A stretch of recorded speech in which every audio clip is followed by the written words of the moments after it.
Willow Creek Springs presents Healthy Living with your host, Joe Grumbine.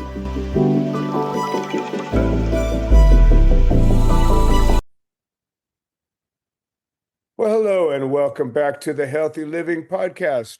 I'm your host, Joe Grumbine, and today we've got a very special guest. Her name is Jane Hanson, and she's an Emmy-winning journalist, and she turned into a communication and reinvention expert, and she helps people step into their confidence, refine their voice, and embrace reinvention at any stage of life. And as we're talking about healthy living, mind, body, spirit, this certainly encompasses a lot of that. Jane, welcome to the show. I'm so glad that you could join us today. Well, thank you very much for having me. I'm thrilled to be here, and of course, we're talking about my favorite subject. So why wouldn't I want to be here? I love it. I love it. And communication and presentation and invention and reinvention, um, the human being, we're made of all these different parts, right? We got a body, a mind, a spirit, but the mind and spirit really are so instrumental in our health. And if we can get those two working right and feeling good and being an active part of whatever it is we're seeking to be part of, man, it can be so instrumental. Why don't you tell us a little bit about yourself and how you came to this place? I love the fact you're talking about the mind and how the mind really can help reset us for being healthier and wiser and all those good things because it's paramount, and I don't think we even recognize how paramount it can be. So congratulations on bringing all of that to the forefront. So I'm a Midwestern girl. I grew up in rural Minnesota. If anybody remembers watching the show Little House on the Prairie, my hometown is about 40 miles from there. So all you Wow. see miles and miles and miles and miles is prairie. Nice. And and it's still the same way as it was when I was a child. Uh, But I've lived in New York City for most of my adult life, working as a journalist for the NBC networks. that's a contrast, huh? Yeah. Oh, yeah. Yeah. My dad was a little afraid when he heard I was moving to the big apple. He didn't like that very much, but he also loved coming to visit. So yes, it was a significant change, but one that I was very eager to make and enjoyed every second of it. And I think when we make big changes like that in our life, and mine came when I was in my early 20s, you really have to refocus who you are, and then how do you continue to have well-being and strength and do your best to make the adaptations you have to in your head Sure. for this new type of life, for instead of seeing the same 1,200 people for an entire year, I'm now seeing 8 million, not all at once, but but you never know what you're going to meet. And so for me, it was a very healthy and a very good experience to understand that the world is comprised of so many different types of people, from everything from their beliefs to their ages to um to their whatever their makeup is, to their culture, etc. And so that for me was just about the curiosity that won out over everything, which, by the way, I happen to believe is one of the best things in the world that we can have to continue to keep us healthy, is Oh, to be curious. 100%. 100%. I think that curiosity and the joy of discovery is really, like, for me, it taps my inner little boy, always wanting to look under the next rock and see what's there, or peek around the tree and see what's hiding behind there. It's just like it's a constant state of anticipation and excitement. It is. It is. And it's important for us to continue to have that all of our life, because I think when we get stuck, we're stuck because we're no longer curious. And and people who get stuck, it turns them upside down.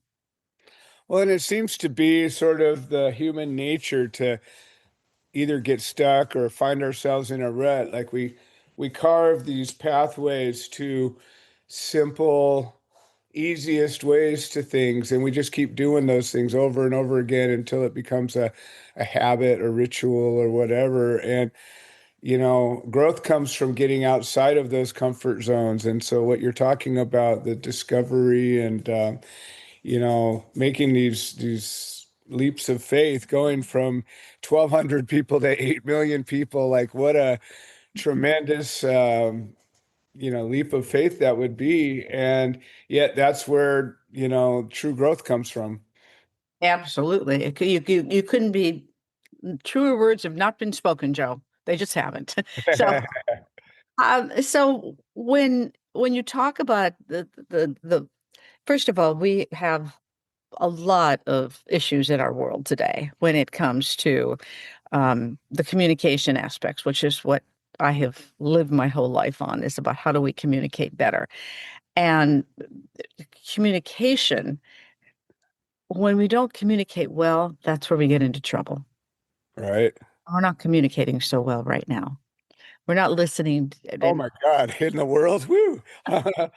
It's like everybody speaks, it's like the Tower of Babel. Everybody speaks a different language and nobody knows what the hell each other's saying anymore. Yeah, exactly. So if there's one thing that I would love people to carry away from our conversation today, it's just this notion of how do I actually how can I communicate better? And that that is part of what curiosity is, because a huge part of communicating isn't about me talking or you talking, but it's about me listening and you listening. And listening is far more important much of the time than talking. It And is true. active listening is something that I teach a lot in my work. And what do I mean by active listening? It means you're not just waiting for somebody to finish talking so that you can then jump in and say what you think. Right. Doing is you're listening, you're absorbing it, you ask more questions to ask them to elaborate. And the moment that you start to really become interested in what somebody else is saying, it completely changes the ball game. Now, it may not mean that they've changed your point of view or that, but you might understand better why somebody could feel differently than you. Or they might add one part of it that says, there's a place I can make a compromise, or there's something that happens. And those people, by the way, walk away from this conversation thinking you're one of the greatest people ever because you listened. Right. So it's really it's just so mind-boggling to me that absolutely listening, we're so prone to saying, oh yes, that happened to me, let me tell you Right. how you fix it, instead of how'd you feel about that, or Yeah. elaborate about why that happened. Or I didn't quite understand. Just can you make it a little clearer for me? Or even it's just expanding on a point that you made that says, well, they caught that. Like when you're speaking to somebody, there's two elements. One, I've got this thing I want to say and share, but two, I'm actually wanting somebody to catch it and absorb it and maybe bounce it back to me. And so many times, you're talking, we're broadcasting all the time, right? We're on this podcast, and our hope is that listeners are going to hear it, but we'll never know. And except for looking at numbers and things, or maybe somebody will reach back and say, hey, I was listening to that thing you said. And you're like, oh, wow, somebody actually heard me. But when you're having a conversation like you and I are right now, and somebody actually engages and you're like, they couldn't have said that to me unless they actually heard what I was saying and thought about it and got it back to me. There's this level of, you're talking to most people and you just see their eyes and they're off thinking about something else or whatever. Like there's this sort of semi-engagement. But when you're actually engaged in a true conversation and you're sharing ideas and thoughts, there's something different that happens. I can see in your eyes that you're hearing what I'm saying, and you can see in my eyes that I'm hearing what you're saying. And it's just there's a connection of energy there that changes the dynamic of it all. It does, which is leading me to one other part that's so important in all of this, which is what our bodies are doing when we're communicating. And if you really think about it, we haven't had a spoken language, considering how long man or woman has walked on Earth. We've Right. only, which is millions of years, we've only had a spoken language, it's estimated by about 160,000 years. Yeah, just a Okay. drop in the bucket. Yeah, exactly. So before that, everything we did was through the way we looked at each other, the way we listened to each other, the way we approached each other, the way we made gestures, the way we held our bodies, our posture, our facial expressions. All of that was extraordinarily crucial, and it still is. Right. We just don't know it because it's so innate. It's so inborn in us. I mean, you gotta admit that the moment, because we're doing this, even though they can't see us, we're actually still doing it on a Zoom and looking at each other. The moment you saw me, you made a judgment about me. Yeah, And the moment I saw you, I made a judgment about you. we always do. Yeah.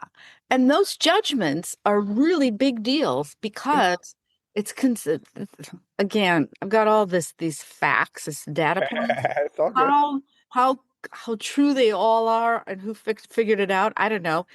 But there's a study that says somebody will make a decision about you, a first impression of you, in less than 7 seconds. Absolutely.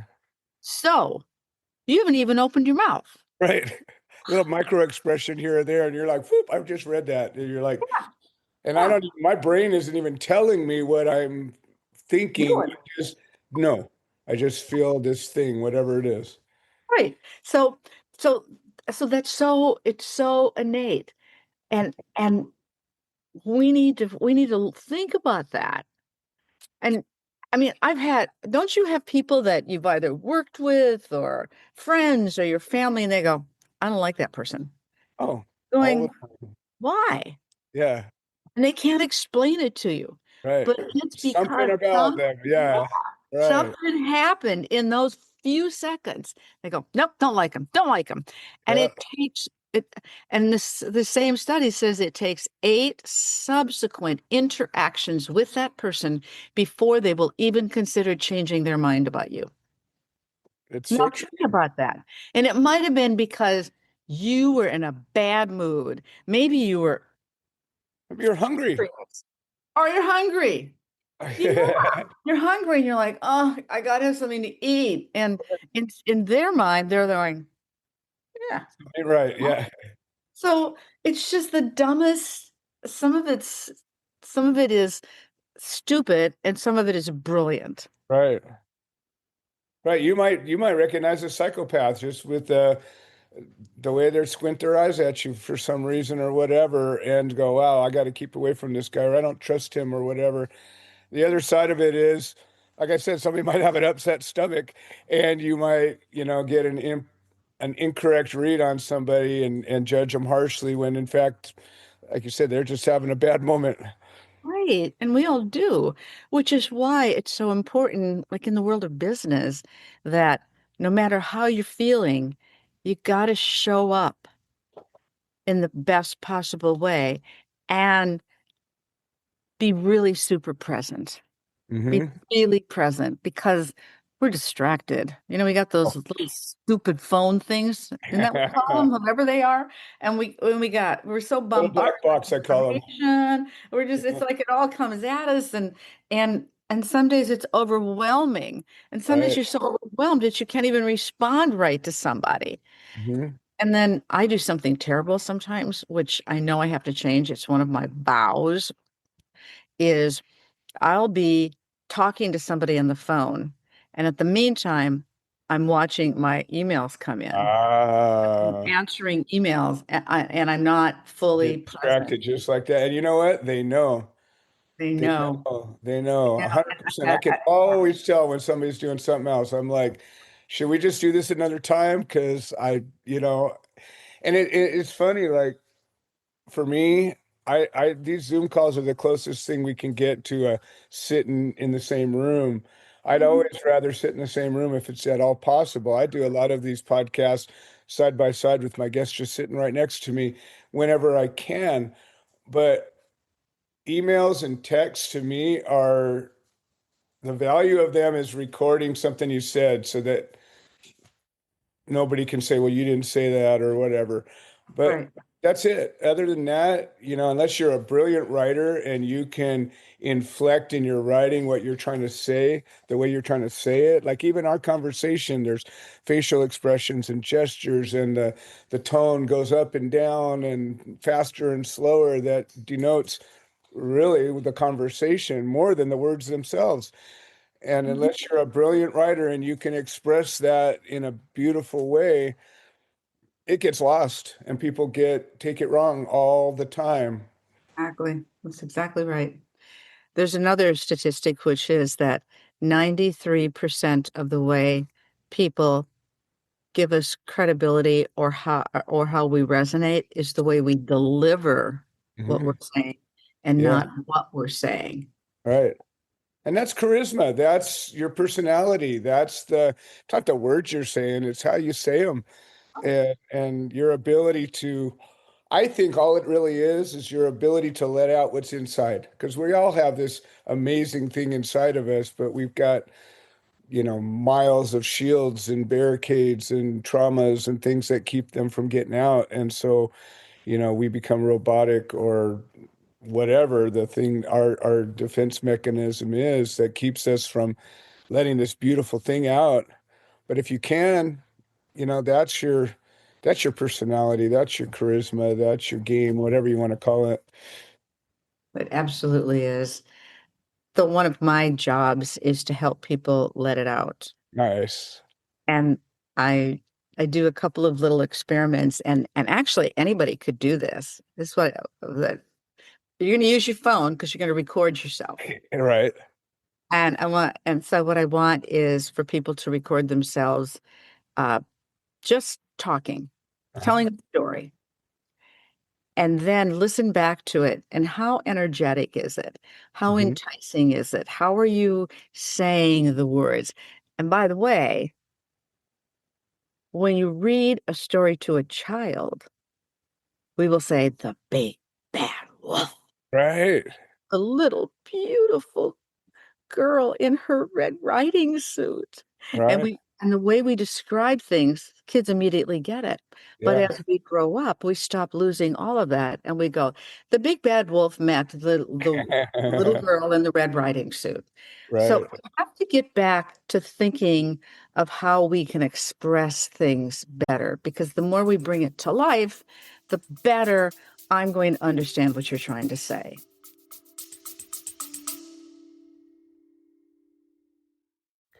Hi, this is Joe Grumbine, and I wanted to share an update. The platform that hosts this podcast has made some changes to the subscriber settings, and we have a number of subscriber only episodes that we offer to the supporters. And for a minimum of $3 a month, we can get you signed up. And if you're already signed up and you're having some kind of trouble locating these episodes in the other platforms, I would say maybe the best answer is to unsubscribe and then resubscribe. I'm sorry for the hassle. I don't have any way to make a change, but I'm very grateful for all the support. Thank you. Totally agree. We should spend more time around the campfire, telling the stories, the ghost stories and the whatever, because that's where you really get into that narrative. You're trying to raise up an energy and get people to get into your story, right? So you tell it. I know it's just and stories are wonderful, and they truly are the best way of helping promote understanding. Because when you tell me something that happened to you, then I begin to understand why you might be acting the way you are, or why something there's something that you can't tolerate, or there that really bothers you, some behavior. But if I don't know the story, I think, "Eh, what a weirdo," Right, or, that guy's a nutcase. Instead of understanding, well, do you know what happened to him? right. Once somebody tells you that, then you feel horrible for having judged someone when you didn't know the facts. But yet they're not vulnerable or capable of telling you that story because you're a stranger. So, Exactly. and that gets back to curiosity. Well, and I think that, most of the negative experiences we have with people, we tend to just get defensive and push them away. But the truth is, anybody who's ever mean to you, they're hurt. Oh yeah. There's just no, I don't think there's any exception to it. Like people aren't naturally just mean. I suppose there's a few psychopaths out there that are just born mean, but generally speaking, when somebody, then you look at kids when they meet each other, hey, how's it going? Do you want to be friends? Like kids don't walk up to each other and bop each other on the head generally. They want to share something together.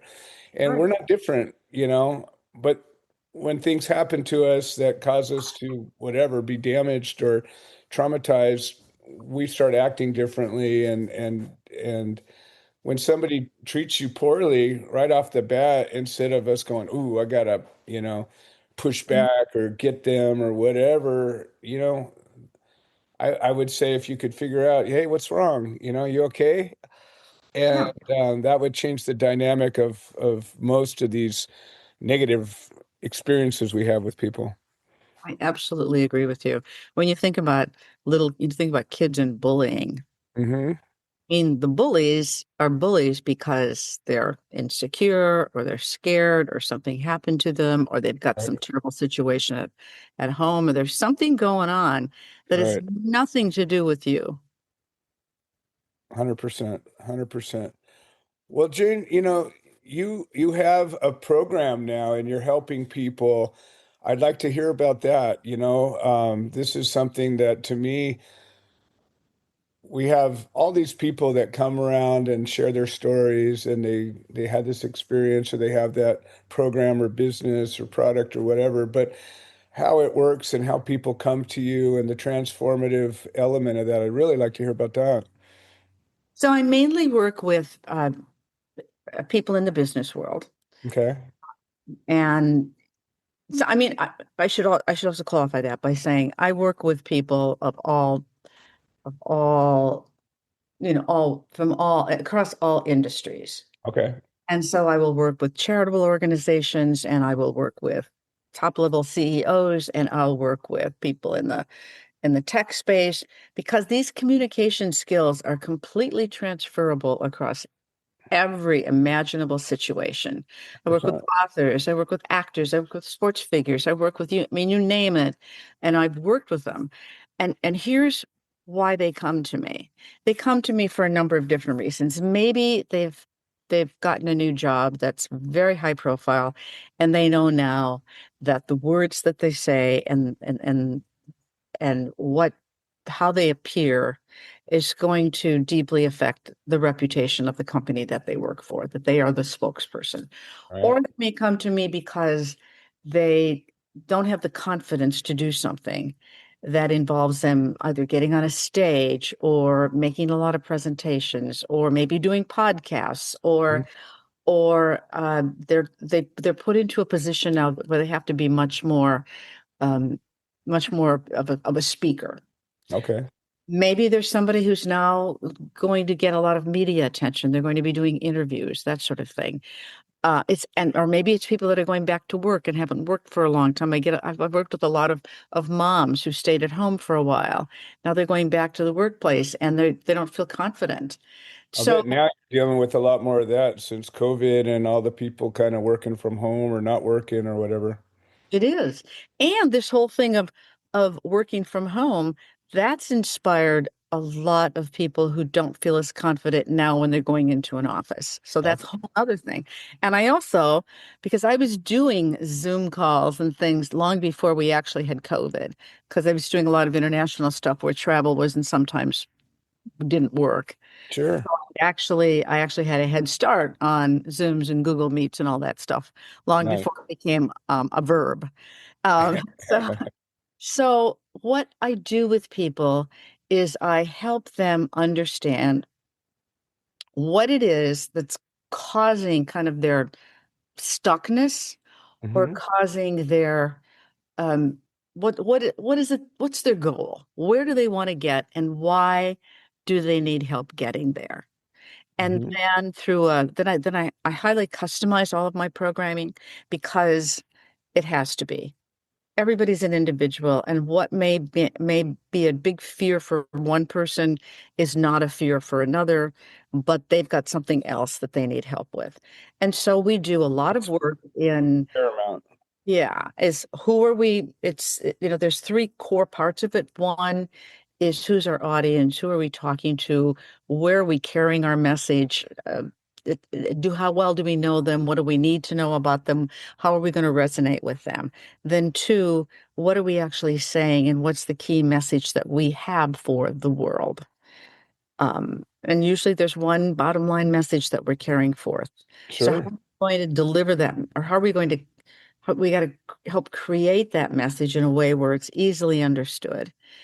And then it's how are we delivering it, which gets into the body language. So, first, who am I talking to? What am I saying, and how am I saying it? And I take a lot of what I do from the guy considered the father of communications, who is Aristotle. There you go. Yeah, and Aristotle, and that a long time ago. Okay, a long, Yeah. long time ago. And And so, still. yeah, and it's still the same stuff. So he had ethos, or can I trust you? Uh-huh. You the expert, can I trust you? Which is important, important in business. Business is basically we want to work with somebody we trust and we want to like them. So Yep. trustability. Then the second part is logos or logic. Are Mhm. you explaining it in a way I can understand? Is it Yeah. Yeah. reasonable? Is it logical?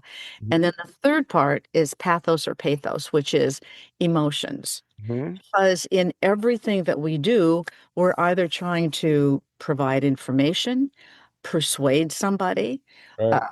um, entertain them, whatever it is we're trying to do in that conversation, that communication, then we have to think about the emotions that are needed to be Right. able to relate to that human being.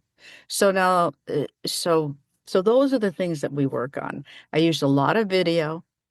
I record people Nice. and we play it back and we talk about what they and they were partners.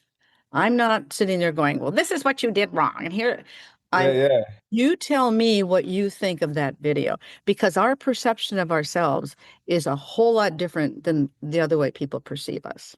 I think that's powerful. I mean, if you look at, public speakers and the tools that many of them talk about, it's practicing and reviewing Mhm. and looking at yourself and being honest and listening to yourself. And it's kind of hard to do. Like, I know when I started speaking in public, people would say, well, you're doing pretty good, but you're always looking up in the air, or you're umming too much or whatever. And then I'm like, okay, I better just start listening to myself. And then you do, and you're like, oh, all right, I can see that. And if you're honest, you're like, that's a solvable problem. I can just practice my way through that. It all is. And Yeah, that's why I'm saying take the phones and record yourself. right. So then, so record yourself just telling a story, or maybe you do have a presentation of some sort. Record the first 5 minutes of it. Now listen to it. The first time you listen to it, I want you to do it with your eyes closed. Okay. So now all you're doing is hearing it. How Uh-huh. does it sound? What are the words that are you emphasizing the right words? Is the message clear? What are you feeling from it? Then the Hmm. second time, look at it with the sound off and just your body. Interesting. And then, so now you're seeing what are my facial expressions like? What's my eye contact like? Like Am I that. smiling? Am I frowning? Am I emphasizing well? Then look at the full thing. Nice. And, but there's one problem, which is we're all way too self-critical. Absolutely. So now you've written down 15 things and you're going, I give up. Most people are never going to pay that much attention. Well, you'd be surprised. Well, subconsciously they certainly will, but Yeah. So then what I want you to do is pick out one thing, the one thing that bothered you the most, or the all one right. thing that you think would really help. And then for the next 2 weeks, you're going to work on that one thing. Okay. be it the ums. I'm saying I'm using that filler word. Now I'm going to figure out how am I going to stop doing the Yep. And once you're aware of it, you stop pretty quickly. But Yep. it's also two other things factor in. One, we usually use those words when we're not well prepared. And secondly, we use them to fill dead air. So instead, pause. Right. Time it takes. A good pause is worth 100 bad words. Exactly. So now you've maybe you cured the filler word problem. Now do it again 2 weeks later. And now you pick out something else. And you Nice. say, oh, I have no eye contact. Just like you said that people looked at that told you looked up at all the time. They say Right. eye contact. So what Yeah. am I going to do? Okay, so now how do I make sure I'm doing a better job of that? Nice. And and why am I not looking at people? Am I afraid that they're going to give me ugly looks, that they're not going Right. to be listening? So now you just start looking at your audience. Hmm. I divide, if I'm in a room with more than like 5 people, I divide it into three slices of pizza. I look at one side, then I look Right. at the middle, Yep. and then I look at the other side, and then Uh-huh. I look at individuals. But I'm just making sure that I got good eye contact. Now you do Yes. that for a couple of weeks. Okay, so now you solve two problems. Right. So, and as you go along, you get better and better and more confident. Comfortable. Yeah. I love it. I love it. Well, listen, we're getting a little low on time. I really Uh-oh. like to hear um, an example of one of the people you've worked with that you thought was maybe really transformative or impactful in some personal way. Well, most of the people I work with, I do not give out their names. Oh no, we don't need names. Just a So, what I particularly love is when there's an aha moment. nice. So, I remember once I was working with this man who worked for an insurance company, and talking about insurance at a presentation can sometimes be incredibly boring. I would imagine. So, he was doing this presentation and he'd done it 2 or 3 or 4 times, and he kept saying, "It's not getting any better." I said, "Okay, I want you to do something different." And he said, "What?" I said, "What's your favorite? What do you like to do outside of work?" And he said, "Play golf." I said, "Okay, I want you to tell me the story," which I recorded, "of the last time that you had your best round of golf Okay. and why." And so he did. And he's like, "Oh, it was this beautiful sunny day. I was playing with my best friend, and I hadn't been able to hit my pitching wedge. We got up to this.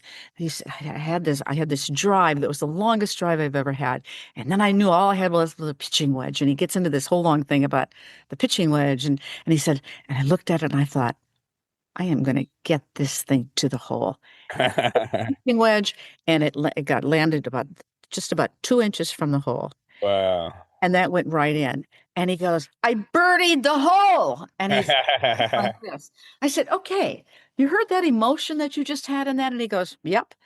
And I said, "Why don't you think about a story about somebody within some either client that you've helped or a problem that you solved?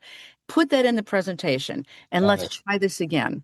So he thought for a few minutes and he put a story into the presentation, and the whole thing became interesting and dynamic. And by the way, about 10 minutes shorter.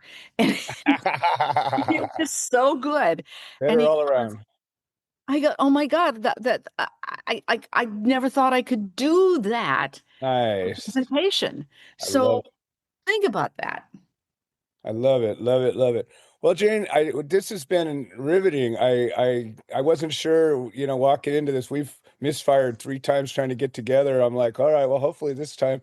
And this has just been an absolutely riveting conversation. So if you could wrap up your thoughts and deliver your 20-second elevator pitch to somebody, what would you tell our listeners?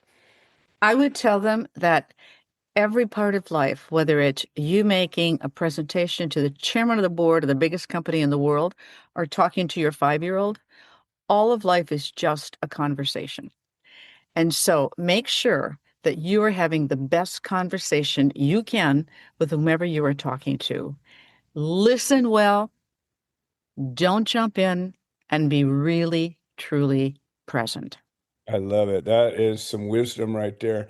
Well, as always, I always try to give our guests an opportunity to connect with the listeners.